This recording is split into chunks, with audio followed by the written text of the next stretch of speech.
प्रथम अध्याय अर्जुन विषाद योग। दोनों सेनाओं के प्रधान सूरवीरों की गणना और सामर्थ्य का कथन।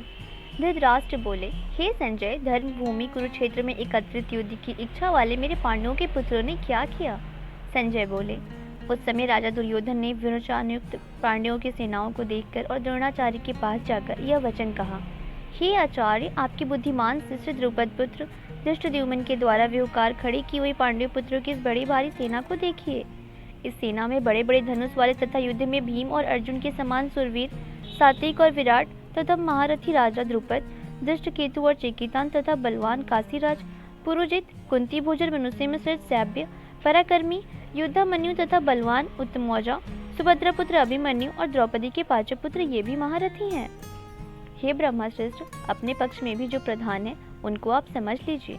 आपकी जानकारी के लिए मेरी सेना के जो सेनापति हैं उनको बतलाता हूँ। आप द्रोणाचार्य और पितामह भीष्म तथा कर्ण और संग्र विजय में कृपाचार्य तथा वैसे ही अश्वत्थामा, विकर्ण और सोमदत्त के पुत्र भूरिश्रवा और भी मेरे लिए जीवन की आशा त्याग देने वाले बहुत से सूरवीर अनेक प्रकार के अस्त्र शस्त्रों से सज्जित और सबके सब युद्ध में चतुर हैं। भीष्म पितामह द्वारा रक्षित हमारी यह सेना सब प्रकार से अजय है और भीम द्वारा रक्षित उन लोगों की यह सेना जीतने में सुगम है। इसलिए सब मोर्चों पर अपनी अपनी जगह स्थित रहते हुए आप लोग सभी निसंदेह भीष्म पितामह की ही सब ओर से रक्षा करें। दोनों सेनाओं की संग ध्वनि का कथन। संजय बोले, कौरवों में वृद्ध बड़े प्रतापी पितामह भीष्म ने उस दुर्योधन के हृदय में हर्ष उत्पन्न करते हुए उस स्वर से सिंह की दहाड़ के समान गरज कर शंख बजाया। इसके पश्चात शंख और नगाड़ तथा ढोल, मृदंग और नरसिंगे आदि बाजे एक साथ ही बज उठे। उनका वह शब्द बड़ा भयंकर हुआ। इसके अंतरर सफेद घोड़ों से युक्त उत्तम रथ में बैठे हुए श्री कृष्ण महाराज और अर्जुन ने भी अलौकिक शंख बजाए।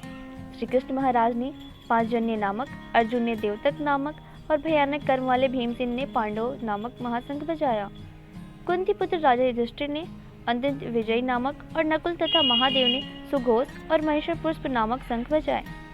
श्रेष्ठ धनुष वाले काशीराज और महारथी शिखंडी और धृष्टद्युम्न तथा राजा विराट और अजय सात्विक राजा द्रुपद और द्रौपदी के पांचों पुत्र और बड़ी भुजा वाले सुभद्रा पुत्र अभिमन्यु, इन सभी ने हे राजन सब ओर से अलग अलग शंख बजाए और उस भयानक शब्द ने आकाश और पृथ्वी को भी गुंजाते हुए धृतराष्ट्र के अर्थात आपके पक्ष वाले हृदय को विदृढ़ कर दिए। अर्जुन द्वारा सेना निरीक्षण का प्रसंग। हे राजन, इसके बाद कपिध्वज अर्जुन ने मोर्चा बांधकर डटे हुए धृतराष्ट्र संबंधियों को देखकर उस शस्त्र चलाने की तैयारी के समय धनुष उठाकर ऋषि के श्री कृष्ण महाराज से यह वचन कहा। अर्जुन बोले, हे अच्युत, मेरे रथ को दोनों सेनाओं के बीच में खड़ा कीजिए और जब तक कि मैं युद्ध क्षेत्र में डटे हुए युद्ध के अभिलाषी इन विपक्षी योद्धाओं को भली प्रकार देख न लूं, इस युद्ध रूप व्यापार में मुझे किन किन के साथ युद्ध करने योग्य हैं, तब तक उसे खड़ा देखिए। दुर्बुद्धि दुर्योधन का युद्ध में हित चाहने वाले जो ये राजा लोग इन सेनाओं में आए हैं, इन युद्ध करने वालों को मैं देखूंगा। संजय बोले, हे धृतराष्ट्र, अर्जुन द्वारा इस प्रकार कहे हुए महाराज श्री कृष्ण चंद्र ने दोनों सेनाओं के बीच में भीष्म और द्रोणाचार्य के सामने तथा संपूर्ण राजाओं के सामने उत्तम रथ को खड़ा करके इस प्रकार कहा, हे पार्थ, युद्ध के लिए जुटे इन कौरवों को देख। अर्जुन ने उन दोनों सेनाओं में स्थित ताऊ चाचों को, दादों प्रदादों को, गुरुओं को, मामाओं को, भाइयों को, पुत्रों को, पौत्रों को तथा मित्रों को, ससुरों को और श्रीहद्रों को भी देखा। उन उपस्थित संपूर्ण बंधुओं को देखकर वो कुंती पुत्र अर्जुन अत्यंत करुणा से युक्त होकर शोक करते हुए यह वचन बोले। मोह से व्यापत हुए अर्जुन की कायरता, स्नेह और शोकयुक्त वचन। अर्जुन बोले, हे कृष्ण, युद्ध क्षेत्र में डटे हुए युद्ध के अभिलाषी इन स्वजन समुदाय को देखकर मेरे अंग स्थिर हुए जा रहे हैं और मुख सूखा जा रहा है तथा मेरे शरीर में कंप और रोमांच हो रहा है। हाथ से गांडीव धनुष गिर रहा है और त्वचा भी बहुत जल रही है तथा मेरा मन भ्रमित हो रहा है, इसीलिए मैं खड़ा रहने को भी समर्थ नहीं हूँ। हे केशव, मैं लक्ष्मणों को भी विपरीत देख रहा हूँ तथा युद्ध में स्वजन समुदाय को मारकर कल्याण भी नहीं देखता। हे कृष्ण, मैं न तो विजय चाहता हूँ और न राज्य तथा सुखों को ही। हे गोविंद, हमें ऐसे राज्य से क्या प्रयोजन है अथवा ऐसी भोगों से और जीवन से भी क्या लाभ है? हमें जिनके लिए राज्य, भोग और सुखादि अभिष्ट है, वे ही ये सब धन और जीवन की आशा को त्याग कर युद्ध में खड़े हैं। गुरुजन, ताऊ, चाचे, लड़की और उसी प्रकार दादे, मामे, ससुर, पौत्र, साले तथा और भी संबंधी लोग हैं। हे मधुसूदन, मुझे मारने पर भी अथवा तीनों लोगों के राज्य के लिए भी इन सबको मारना नहीं चाहता, फिर पृथ्वी के लिए तो कहना ही क्या। हे जनार्दन, धृतराष्ट्र के पुत्रों को मारकर हमें क्या प्रसन्नता होगी? इन अतिथियों को मारकर तो हमें पाप ही लगेगा।